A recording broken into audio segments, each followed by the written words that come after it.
Olá, muito boa tarde. Chegou a sexta-feira, hein? Dia 7 de março de 2025. Eu sou Diego Amorim. Começa agora mais uma edição do Bloco de Notas, somente aqui no YouTube do Correio Brasiliense. Não esquece de deixar o seu like, de se inscrever no canal, de ativar o sininho das notificações e vamos juntos, que tem muita anotação nesta sexta-feira. Vem comigo!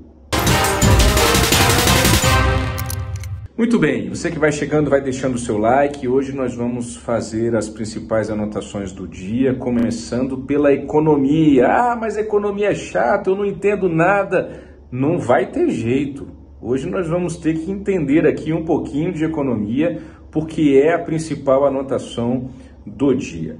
Eu começo repercutindo com você aqui, você vai anotando aí no seu bloco de notas, a decisão do governo Lula de finalmente anunciar ali algumas medidas que tentam conter a inflação, ou seja, que tentam conter a alta dos preços que eu e você, todos nós estamos sentindo. Coube ao vice-presidente da República, Geraldo Alckmin, que também acumula um cargo na esplanada dos ministérios, fazer esse anúncio na noite de ontem. Entre as medidas anunciadas, talvez a principal delas, você já tenha visto aí ao longo do dia, seja a de zerar a taxa de importação de alguns produtos que estão bem caros, como o café e a carne. Você sabe que eles estão bem caros, esses produtos. O que isso significa? Que nós vamos poder, o Brasil, importar esses produtos de fora, de outros países, mais barato, né? Sem essa taxa de importação que foi zerada pelo governo Lula. Com isso, nós teremos mais produtos desse no Brasil, vai se somar à produção nacional, e a tendência é que com a maior oferta haja uma queda do preço na lei básica ali da economia de preço definido por oferta e demanda. Produtores nacionais estão preocupados com essa medida, mas o Geraldo Alckmin disse que, apesar do aumento da concorrência, os produtores locais não serão prejudicados. Além disso, tem o programa Desenrola Rural, que é uma espécie de renegociação de dívidas com produtores rurais, com agricultores familiares, também numa tentativa de ajudá-los ali a fazer as suas contas financeiramente para tentar também baixar os preços, além de negociações que estão sendo feitas com atacado, com varejo. Mas veja, não vai ser uma tarefa fácil. Aqui não estou jogando uruca no governo Lula, não, longe de mim. Estou dizendo a realidade. A gente tem uma situação econômica que é complexa. Seria o presidente Lula? Seria outro presidente? Como é que seria se não fosse o Lula? O governo Lula é um governo expansionista, um governo que gasta demais, todo mundo sabe disso.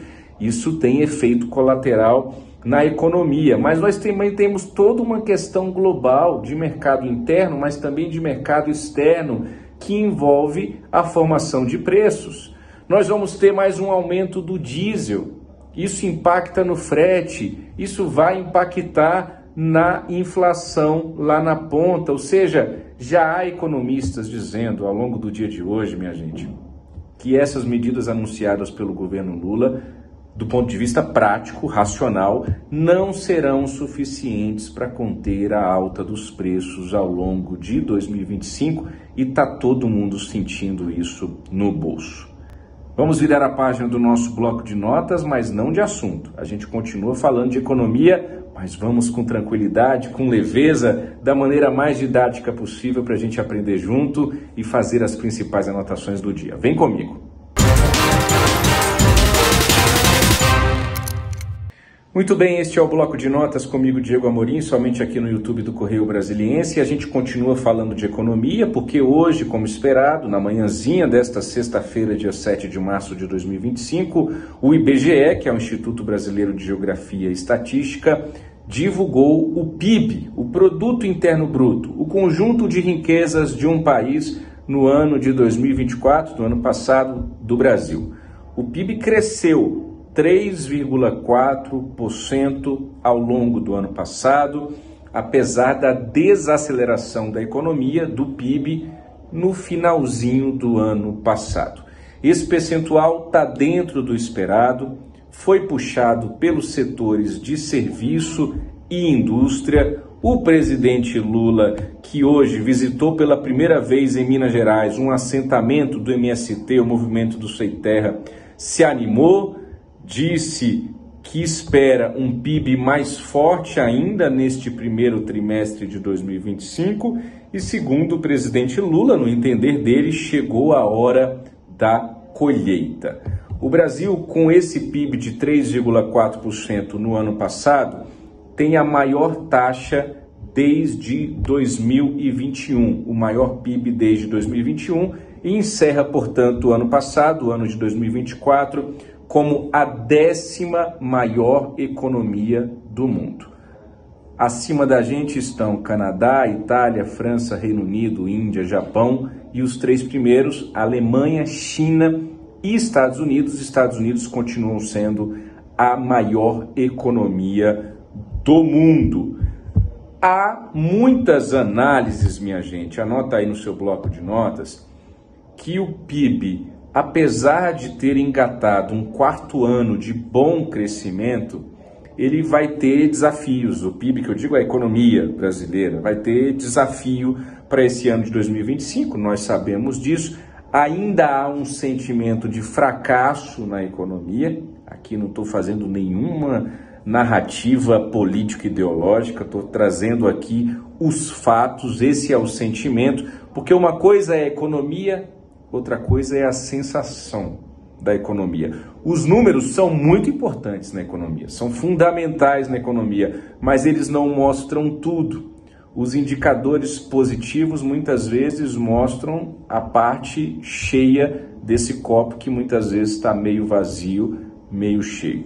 De novo, é um desafio que não é exclusividade do presidente Lula. A gente está vendo no mundo inteiro grandes líderes de grandes nações, de médias nações, de pequenas nações, sendo desafiados pela a economia. É claro, repito, que num governo expansionista isso se torna ainda mais desafiador e a inflação, e aí eu linko aqui a nossa anotação anterior, a inflação continuará pressionando bastante os brasileiros nos próximos meses, se tornando assim um grande desafio para o governo Lula nesse 3º ano do 3º mandato do presidente Lula, 3º ano que costuma ser decisivo e a gente sabe a força da economia para a política. Muito bem, a gente vira a página do nosso bloco de notas para as últimas principais anotações desse finalzinho de semana. Obrigado mais uma vez pelo carinho da sua companhia. Vem comigo. Para a gente concluir o nosso bloco de notas, tem ainda algumas anotações importantes desta sexta-feira. Anota aí, o senador Humberto Costa, do PT de Pernambuco, deve assumir o comando do Partido dos Trabalhadores interinamente. Isso porque a atual presidente Gleisi Hoffmann vai para o Ministério das Relações Institucionais, posse que está marcada para a próxima segunda-feira. Ela entra no lugar do Alexandre Padilha, que por sua vez vai assumir o Ministério da Saúde, porque a então ministra Nízia Trindade foi demitida pelo presidente Lula. A eleição para o comando definitivo do Partido dos Trabalhadores vai ser no meio do ano, mas Humberto Costa fica interinamente até lá. Além disso, o ex-presidente Jair Bolsonaro entregou ontem, era o último dia do prazo, a defesa dele ao Supremo Tribunal Federal no âmbito daquele processo que trata da trama golpista no final de 2022. A defesa do Bolsonaro diz que o ex-ajudante de ordens do Palácio do Planalto, Mauro Cid, contou mentiras que beiram o ridículo e diz ainda que a delação do Mário Cid foi completamente enviesada. No Congresso Nacional, o deputado André Janones, de Minas Gerais, admitiu a prática da rachadinha e vai devolver pouco mais de R$100 mil oriundos aí dessa prática, a rachadinha. Essas são as principais anotações desta sexta-feira, dia 7 de março de 2025. Obrigado pelo carinho da sua companhia, obrigado por essa semana. Na medida do possível, aproveite o seu fim de semana. E na segunda-feira eu estou de volta a partir das 5 horas da tarde, somente aqui no YouTube do Correio Brasiliense, com as principais anotações do dia. Deixe o seu like, compartilhe o link do programa de hoje, se inscreve no canal, ativa o sininho das notificações. Coragem, até segunda-feira. Tchau, tchau.